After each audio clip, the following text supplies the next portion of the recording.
Hi folks, good morning, good evening, good afternoon, in whichever part of the world you are staying and you are watching this video, and hopefully you guys are safe. I am back with another set of series. Let's talk and let's learn together on my channel Come Learn Together. And today I'm going to kick off one of the series which is aiming to help the people who are aiming to appear in certification exams.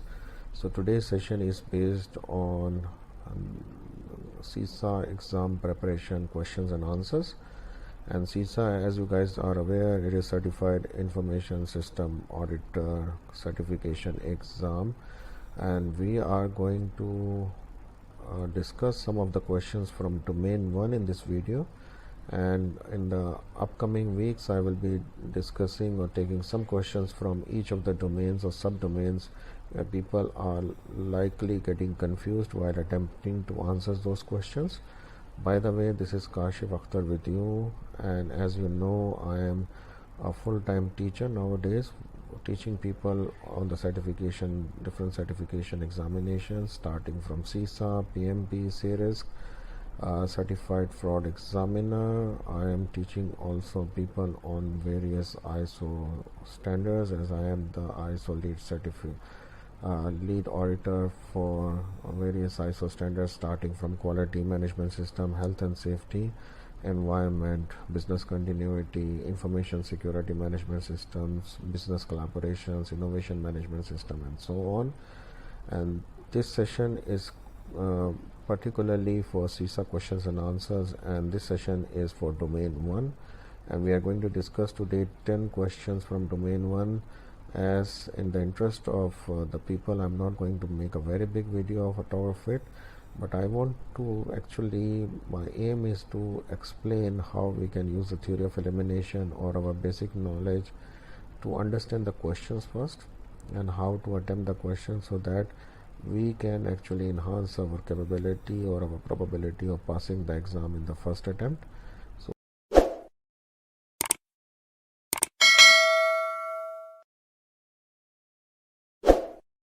guys, like this video and you would like to keep yourself posted of about in regards to my upcoming videos, so I will request you to kindly subscribe also and kindly click the bell icon so that you can keep yourself posted of my next upcoming videos. And I will try to actually send a link or put something in my channel so that you will come to know when I am going to release questions and answers prep series for different types of certifications come together. And the whole aim of the channel is to take some professional courses, try to discuss some of the questions and answers so that you can understand how to attempt to answer those questions, and it will be beneficial for you guys out there, so you can actually enhance your career. And I will be looking forward for your prayers if you are successful in the exam. So guys, welcome back. So let us discuss today domain 1 for CISA exam preparation questions, and let's see how we do and how we attempt each of this question. So today we are going to discuss about the IS audit process. So just see what questions we are going to get. In this question, if you see, an IS auditor is reviewing access to an application to determine whether the 10 most recent new user forms were correctly authorized. Now, this is an example of what? So as we see, if we have to attempt this question, so it is giving us four options. One is variable sampling, one is substantive testing, one is compliance testing, stop or go sampling. Now, if we are trying to review access to an application to determine whether the 10 most recent new user forms were correctly authorized. So actually we are doing a sort of testing. We are not doing some sort of sampling, because sampling means that we are going to actually take from the population some of the samples. So if the question was regarding there is a whole population and he is trying to pick up something, so then it would have been considered as sampling. So if we have to rule out two answers or two options from here, so I will rule out the sampling one. Now, when he's saying the 10 most recent new user form were correctly authorized, so what actually he's trying to uh, test the system with respect to a policy or a procedure. So from the time it says that were correctly authorized, so when I see the word were correctly authorized and that is the aim, so this means that there will be a policy or a procedure which will say that how we should be authorizing a person or a new user and which sort of authorizations or which sort of access we should be giving. So it is mostly with relate to a policy and a procedure. So we can simply tell it as a compliance testing. And the other reason being the substantive testing actually means detailed testing of a process just to see whether the process or the underlying circumstances are actually in order, or we are going to test the process itself. We are not actually having a baseline or a policy or a procedure to verify something whether it is correct or not correct. So when it comes to correct or not correct, so it is basically compliance testing, and let us see what the answer says. So compliance testing, which determines whether the controls are being applied, is complying with a policy or a procedure. So basically, this is how we should approach this question itself. It seems to be sometimes very easy if we know the concepts and we know the theory of elimination. So sometimes we have to use the theory of elimination because it was not asking for sampling. So I have ruled out the sampling. So let's see another questions. Now the decisions and actions of IS auditor are most likely to affect which of the following risks. Now when it comes to the audit exercise, now what and where the IS auditor can go wrong. So what is the risk that if decisions, if they are correct, can affect some of the risks, or if his actions are correct or not correct, which sort of risks it can it can occur. So basically the four options, if we see, I'm going to rule out the business risk because the IS auditor actions will not affect the business as such. The IS auditor is also not responsible for the organizational controls. So organization controls, even if we do some action also, that will not affect the controls of the organization. And inherent risk, he will be affecting inherent risk with respect to the audit itself, but with his actions and his decisions, the inherent risk is going to remain there. So we are going to rule out this. So with the theory of elimination, we suggest detection risk. But if we come from the logic point of view also, the IS audit or the audit exercise is always about detecting problems, detecting issues, detecting or identifying gaps and all these things. So it is all about detecting. Since he is detecting the things, so his decisions and his actions can affect the detection of the problem itself. So that is the only risk from the logical point of view. Let's see the answer. And it says detection risks are directly affected by the auditor selection of audit procedures and techniques. Inherent risks are not usually affected by the IS auditor, and control and the business risks are basically the actions of the company's management and nothing to do with the IS auditor actions or his decision making. So you guys saw like this is the way we should be approaching this thing, and if we're going to practice this thing, so we are going to reduce the time of attempting the question. Now we are back to question number 3.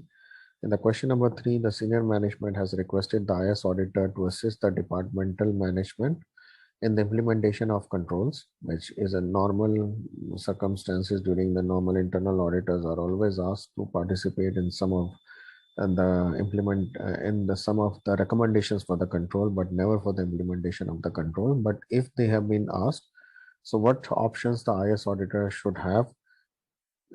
In the normal circumstances also, he will not be able to refuse the assignment since it's not the role of the IS auditor, because in the normal organization, refusal is not an option, and especially refusal to the senior management is not an option. Okay, if we have any conflict of interest, if we have like it is going to impair my independency, so there may be another way of handling the issue. So let's see what other options is. Inform the management of his or her inability to conduct future audit of the same thing. So this is something which I feel is reasonable, so I will come back to it afterwards, but he cannot refuse, so I'm going to strike this kind of option out of it. Perform the assignment and the future audits with due professional care. So if I am, the word implementation here is very much important, because if it just said recommendations, so recommendations, it is the duty of the auditor to give, so that would not have been a problem. But even though when he is implementing and he is doing due professional care also, which means that he will be taking care that he doesn't go and audit his own stuff also, but he will not be able to do that because he is directly involved in the implementation of the controls. So this option is a little bit vague, and like performing the assignment and conducting the future audit, and doesn't say after which months or which year, or maybe an after a year or 2 years, it is going to impair his independence. So I'm going to strike this thing out. Obtain the approval of the user management to perform the implementation and the follow-up. Now, even though if he obtains the approval of the user management also, still he will be implementing the controls, he will be involved there. So this is not going to serve the questions, or it's not an appropriate option for the IS auditor to actually proceed with. So we are left with inform the management. So this seems to be the right answer, because I cannot refuse the senior manager, but I can tell them that if I'm going to be involved in this project, so I will be like for 1 year or 2 years based on the policy or based on the required uh, period I have to furnish, and then I will be able to audit the same field. So let's see the answer, what the answer says. Informing the management of his inability to conduct future audit is the right answer, because it is going to impair the independence in conducting future audits, and rest of the things we have already discussed. Now in the question number 4, they're asking overall business risk for a particular threat can be expressed as was. The moment we see the word risks, so I will be always looking for a multiplication factor or probability into an impact. What is the magnitude or what is the impact? This is the logical. So I will be referring to risk as a product of probability and impact. So if I see immediately, so I can immediately select point A and just proceed ahead. But let's work on the theory of elimination. Like if I have to be judging the other options, also seeing whether it is uh, fair enough to select A or not. So let us see. D is wrong because it's a collective judgment of risk assessment team. So it is not based on the judgment. Okay, the likelihood of a given threat source exploiting a given vulnerability, this only have the likelihood or the probability. So it is not complete with respect to the definition of risk.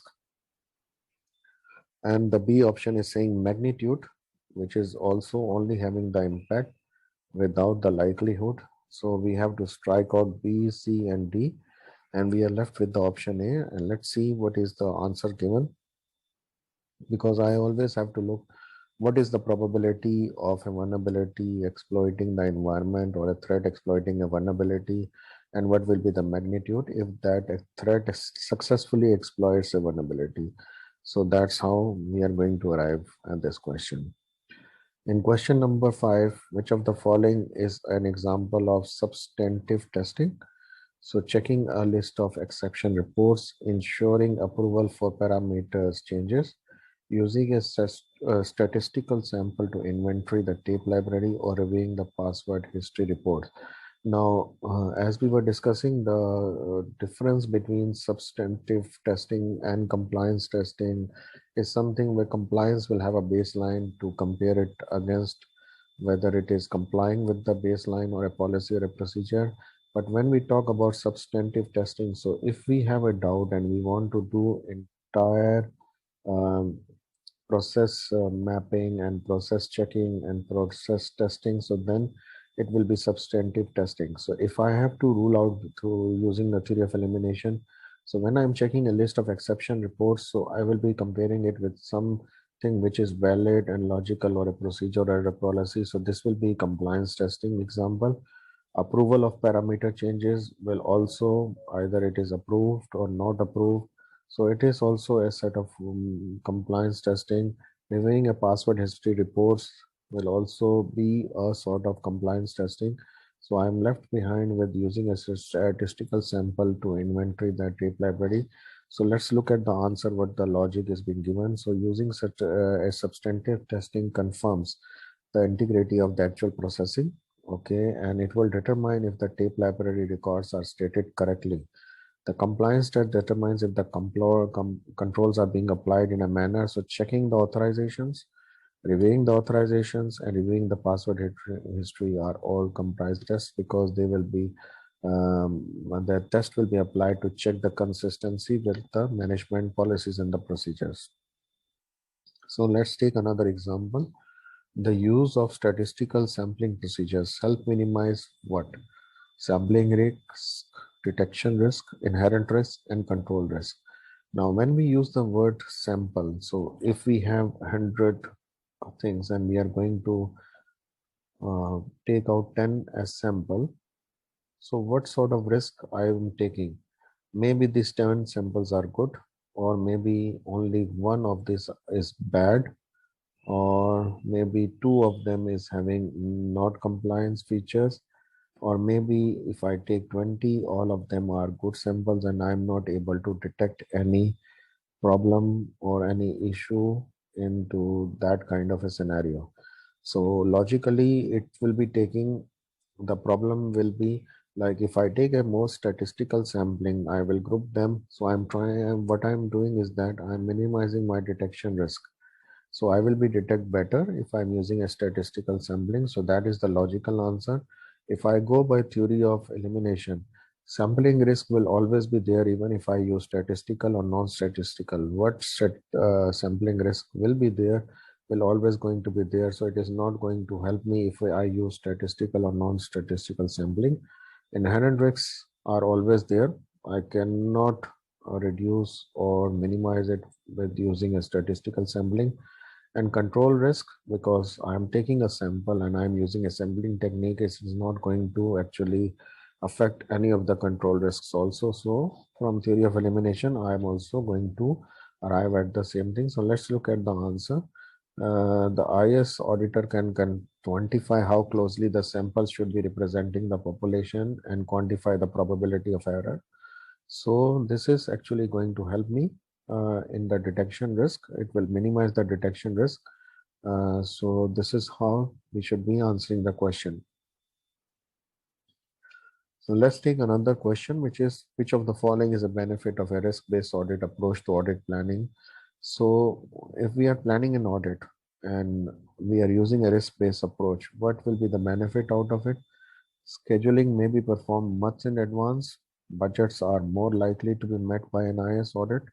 Staffs will be exposed to a variety of technologies, or resources are allocated to the highest areas of highest concern.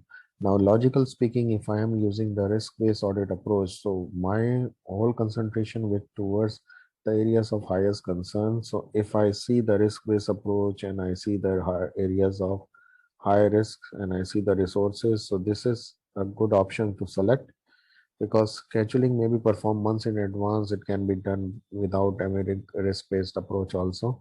Budgets are more likely to be met by the IS audit staff. Budgets are not actually, maybe cost benefit analysis are a good way of like good advantage and benefit of a risk-based or, but not the budgets. So, and the staff will be exposed to a variety of technologies are actually not one of the consideration towards audit planning, that the staff should be exposed to the variety of technologies. So let's look at the answer. So this is designed to ensure that the audit time is spent on the areas of highest risk. Okay, and a risk base does not have direct correlation with the audit staff meeting with time budgets Not necessarily it will mean a wider variety of audits to be, as we were discussing.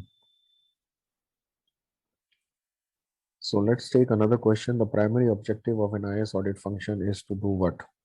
So determine whether everyone uses IS resources according to their job description. This is not any logical function of an IS audit function, so I'm going to completely strike it out. Determine whether the information systems safeguard assets and maintain data integrity. That is one of the feature of IS audit function. Examine book of accounts and relative documentary evidence for a computerized system. Now, this is a little bit of closed statement. So this is not a primary objective. Maybe we will be doing in the computerized system some of books of accounts or accounts financial testing or account bookkeeping analysis, but this is not one of the primary functions. And determine the ability of an organization to detect fraud is also not one of the primary objective that we will be building in an IS audit function. So logically we arrive, and with the theory of elimination also we arrive that this should be the only primary based on the options given. Is I'm not saying that this is the only primary objective, but based on the options which are given, it make more sense whether the information systems are safeguarding assets and data integrity, because information audit function, the information system audit, is all about CIA, which is about confidentiality of the information, integrity of the information, and the availability of the information. So always remember these three words, which is CIA, which will be helping us to understand the questions and answer them in a more appropriate and without wasting much efforts on this one. And question number 9 says a key element in risk analysis is what? So let's start with the theory of elimination. So risk analysis, the element within risk analysis, audit planning is not one of them. And the key element in risk analysis is not a control, because control will come after the risk assessment and risk has been analyzed, and we will see whether it is control is required or not required. Liabilities are never part of risk analysis, so we are left with vulnerabilities. And it makes sense also that what threats and which vulnerabilities are available in the system, which a threat environment or any other weakness in the environment which a threat can exploit. So that is the vulnerabilities. So theory of elimination and the logic also suggest answer as vulnerability. So let's take the last question for this session, and we will be back with another set of questions. Like I will be sending it or uploading it every Sunday or Monday. I will be communicating to the this feature on my channel itself. So be posted. So I would request you to kindly put the subscribe button on and pull the bell icon and click the bell icon also, so that you can get the notification as soon as I upload these questions and with my explanations of the answers. Now, audit charter should be what? So be dynamic and change often to coincide with the changing nature of technology and audit profession. It should have dynamic, it should be dynamic, but it does not mean that it has to be often changed often, or it should be coinciding with the nature of the technology. So audit charter is a sort of authorization or is authorization document which will list the scope and responsibilities of the audit function. So that's the basic aim. So if I go by the body of knowledge, so I will immediately select D. But if I go by the theory of elimination also, as I was discussing, that this is also one way if you are not sure or if you get confused. So it should not, audit charter is an authorization document. It may be dynamic, but it doesn't require to be changing, or there is no necessity for it to be coinciding with the change in nature of the audit profession. Clearly state audit objectives for and the delegation of authority to maintenance and review of internal controls. This is actually not at the mandate of the audit charter to set audit objectives or to set the delegation of authority for the review of internal controls. The audit charter is a high level document, and these are actually the audit scopes, and it can be discussed in other documents but not in audit charter document. The audit procedure designed to achieve planned audit objectives This can be part of audit manuals or audit other documentation, but not part of the audit charter. So let's see the answer. Because it is a management sort of delegation of authority to the IS auditor. So this charter is a authorization documents where what enlisting the responsibilities of the audit, the scope of the audit function, and the authority which has been mandated by the management towards the IS audit function. So hope to see you soon, guys. Bye for now. And hopefully you will be waiting for my another set of 10 questions from other domains and subdomains. And hope to see you soon. Bye for now.